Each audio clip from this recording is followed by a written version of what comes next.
तो पिछले एपिसोड में मास्टर तेनताई ने सभी स्टूडेंट को एटर्नल लाइन ट्रायल और 9 डिवीजन ग्रैंड कंपटीशन के बारे में सब कुछ बता दिया था, जिसके बारे में सुनकर अब ये सभी स्टूडेंट भी इसके लिए रेडी हो गए थे। इसके बाद अगले सीन में वो इन सभी से बताते हैं कि इसका इनाम इतना बड़ा है, इसीलिए इन 100 सालों में 9 डिवीजन ग्रैंड कंपटीशन भी एडजस्ट हो गया है, क्योंकि 9 डिवीजन ग्रैंड कंपटीशन में वुलोंग लिस्ट में आने वाले टॉप 8 स्टूडेंट ही अपने अपने डिवीजन के लिए कम्पीट करेंगे, जिसके बाद हर एक डिवीजन के लिए कोटा डिसाइड होगा और फिर ट्रायल कोटा के लिए इंटरनली कम्पीट करना होगा। लेकिन इसी के साथ मास्टर तेनताई इनसे यह भी बताते हैं कि वुलोंग लिस्ट के टॉप 8 वाले स्टूडेंट में से जो कोई भी ट्रायल में अपने जगह को बना लेगा, उनके बर्थ सोल एट्रीब्यूट के आधार पर मीडियम ग्रेड वाला मैजिक ट्रेजर रिवॉर्ड के रूप में दिया जाएगा। लेकिन इसी के साथ मास्टर तेनताई इनको यह भी बता देते हैं कि पिछली बार जो 9 डिवीजन ग्रैंड कंपटीशन हुआ था, उसके अंदर बहुत से लोग इंजर्ड हो गए थे और इसके अलावा उसके दौरान बहुत से लोग मारे भी गए थे। इसीलिए मास्टर तेनताई इन सभी से कहते हैं कि हो सके तो तुम सभी एक दूसरे को मारने की कोशिश मत करना, क्योंकि मीडियम ग्रेड वाले मैजिक ट्रेजर को पाने के बाद तुम्हारी ताकत और भी ज्यादा बढ़ जाएगी, जिसका इस्तेमाल करके तुम एटर्नल लैंड में अपने दुश्मन को मार पाओगे।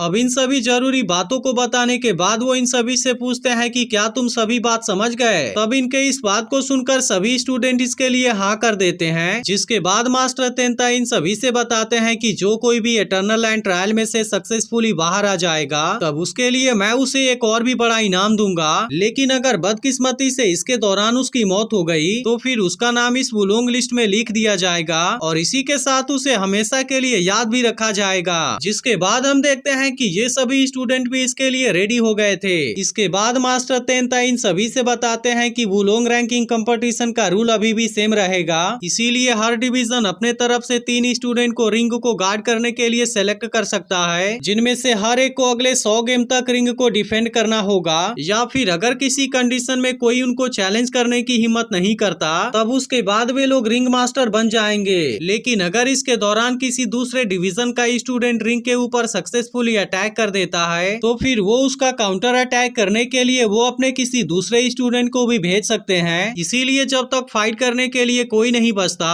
और फिर वो रिंग को वापिस हासिल नहीं कर पाता, तब उस कंडीशन में वो रिंग दूसरे स्टूडेंट के पास में चला जाएगा और इस तरह से जो भी रिंग को सक्सेसफुली डिफेंड कर पाता है, उसके बाद वो फाइनल में चला जाएगा। इसीलिए मास्टर तेनताई इन सभी से बता देते हैं कि सभी 9 डिवीजन से टोटल 27 स्टूडेंट वुलोंग लिस्ट में टॉप 8 में आने के लिए कम्पीट करेंगे। और इसके बाद फिर वो सभी से पूछते हैं कि क्या तुम्हें सारी बातें समझ में आ गई, जिस पर ये सभी स्टूडेंट भी कहते हैं कि हाँ, हमें पूरी बात समझ में आ गई है। लेकिन इसी के साथ मास्टर तेनताई सभी चीफ से कहते हैं कि जहाँ पर हम माफ कर सके वहाँ पर हम जरूर करेंगे, क्योंकि इसमें हमें किसी को चैलेंज करके हीरो बनने की कोई जरूरत नहीं है। इसके बाद हम देखते हैं कि मास्टर तेनताई अब इस कंपटीशन को शुरू करने के लिए रेडी हो गए थे और इसके बाद वो यहाँ के 3 रिंग के ऊपर अपने किसी पावर का यूज कर देते हैं, जिसके बाद हम देखते हैं कि ये तीनों रिंग यहाँ से हवा में काफी ऊपर चले जाते हैं और इस तरह से अब 9 डिवीजन ग्रैंड कंपटीशन शुरू होने वाला था। वहीं दूसरी तरफ हम देखते हैं कि सबसे पहले सेक्रेट सोल डिवीजन का मास्टर इस गेम को शुरू करना चाहता था और इसीलिए वो अपने डिवीजन से 3 स्टूडेंट को सेलेक्ट करता है। लेकिन इसी के साथ वो अपने तीनों स्टूडेंट से कहता है कि इसमें कोई भी गलती नहीं होनी चाहिए, नहीं तो फिर इसके लिए मैं तुम में से किसी को भी माफ नहीं करूंगा। जिसके बाद हम देखते हैं कि ये स्टूडेंट भी इसके लिए रेडी हो गए थे और फिर ये तीनों एक साथ रिंग को गार्ड करने के लिए चले जाते हैं। अब इस तरह से सेक्रेट सोल डिवीजन ने रिंग को गार्ड करना शुरू कर दिया था। इसके बाद हम देखते हैं कि सबसे पहले बिस्ट सोल डिवीजन का स्टूडेंट युआन फेई इनको चैलेंज करने के लिए रेडी हो गया था और इसके बाद वो किसिनी को चैलेंज करने के लिए चला जाता है। लेकिन असल में किसी को भी किसिनी के असली पावर के बारे में कुछ पता नहीं था, इसीलिए इनमें से किसी को भी अंदाजा नहीं होता कि इनके साथ में क्या होने वाला है। वहीं दूसरी तरफ हम देखते हैं कि युआन फेई किसिनी का सामना करने के लिए रेडी हो गया था, जिसे देख उसके साथ वाले बाकी लड़के कहते हैं कि युआन के बारे में चिंता करने की कोई जरूरत नहीं है, क्योंकि हमारे बिस्ट सोल डिवीजन में उसकी रैंक 30 है। अब इसी बात से इन सभी को लगने लगा था कि युआन फेई किसिनी को बहुत ही आसानी से हरा देगा। जिसके बाद हम देखते हैं कि युआन फेई को भी अपने ऊपर ओवर कॉन्फिडेंस हो गया था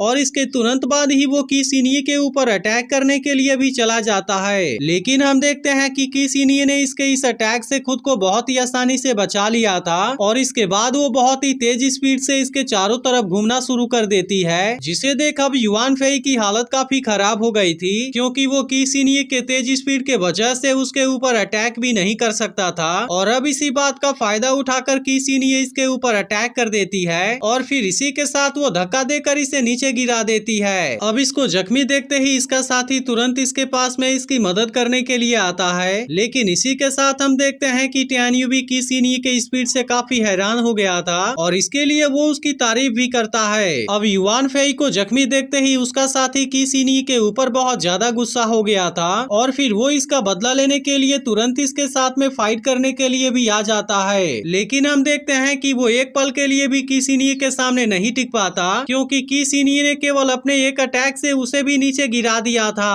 अब यह देखते ही इसमें से एक चीफ अपने स्टूडेंट को कुछ मेडिसिन देता है ताकि वो इसके मदद से उन जख्मी लोगों की जान बचा सके। तभी इसी बीच हम देखते हैं कि एक दूसरा स्टूडेंट की सीनियर का सामना करने के लिए जाने लगा था, जिस पर लिन उससे कहता है कि तुम उसका सामना नहीं कर पाओगे। तब इसके इस बात को सुनकर वो लड़का कहता है कि मैं उसका सामना करने नहीं चाह रहा, क्योंकि असल में उसने किंग को चैलेंज करने के लिए डिसाइड कर लिया था। अब इसके तुरंत बाद ही वो किंग का सामना करने के लिए भी चला जाता है, जिसके बाद हम देखते हैं कि इन दोनों के बीच में बहुत ही शानदार फाइट होने लगती है और ये दोनों अपने अपने स्किल का यूज करके एक दूसरे के ऊपर अटैक करने की कोशिश करने लगते हैं। लेकिन हम देखते हैं कि असल में किंग इस लड़के से बहुत ही ज्यादा टैलेंटेड था, इसीलिए वो इसके हर एक अटैक से खुद को बचा लेता है और इसके बाद वो बहुत ही तेज स्पीड से इसके चारों तरफ घूमने लगता है। अब इस बात से वो लड़का बहुत ही ज्यादा परेशान हो गया था, क्योंकि वो ऐसे कंडीशन में किंग के ऊपर बिल्कुल भी अटैक नहीं कर सकता था। लेकिन तभी इसी बीच किंग इसके ऊपर अपने 3 खंजर से एक साथ में अटैक कर देता है, जिसके बाद हम देखते हैं कि वो लड़का इसके 2 खंजर से तो खुद को बचा लेता है, लेकिन वो इसके तीसरे खंजर से खुद को नहीं बचा पाया था और वो सीधे जाकर उसके चेस्ट के बीचों बीच में लग गई थी। अब इस बात के लिए किंग उस लड़के का मजाक उड़ाना शुरू कर देता है और फिर वो उससे कहने लगता है कि तुम तो मेरे केवल 3 फ्लाइंग डैगर का सामना नहीं कर सके, इसीलिए मुझे तो लगता है कि तुम बहुत ही ज्यादा कमजोर हो। अब इसके इस बात को सुनकर वो लड़का बहुत ही ज्यादा डर गया था, लेकिन तभी इसी बीच किंग इस लड़के के पास में आ जाता है और फिर वो अपने खंजर को और अंदर घुसाकर इसे नीचे गिरा देता है, जिसके बाद हम देखते हैं कि उस लड़के की मौत हो जाती है। अब इसे देखते ही यहाँ के बहुत से स्टूडेंट काफी परेशान हो गए थे और इसी के साथ साथ उनको किंग से डर भी लगने लगा था। लेकिन तभी इसी बीच हम देखते हैं कि इसमें से एक स्टूडेंट को किंग की यह बात बिल्कुल भी पसंद नहीं आती और फिर वो कहने लगता है कि आखिर उसे इस लड़के को मारने की जरूरत क्या थी।